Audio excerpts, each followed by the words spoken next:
Hello mga kainday! Welcome naman po sa panibagong araw ng aking buhay. So ayan, subaybayan niyo ako mga kainday. Oh. Magkukumot tayo ngayon mga kainday kasi wala tayong masabayan na motor. So ayan na nga mga kainday. Kwento ko lang, wala lang. Madaldal kasi ako eh. Kwento ko lang yung aking buhay commuters.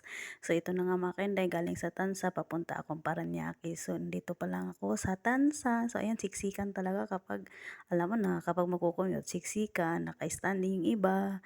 So ayan mga kainday ko, ang traffic.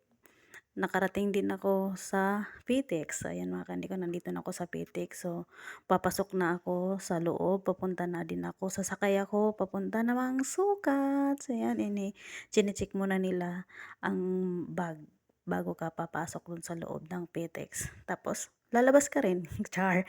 Lalabas ako dyan kasi sasakay naman ako ulit ng pasukat. Ayan mga kainday ko. Wala lang. Kinukwento ko lang. Madaldal kasi ako eh. Shari.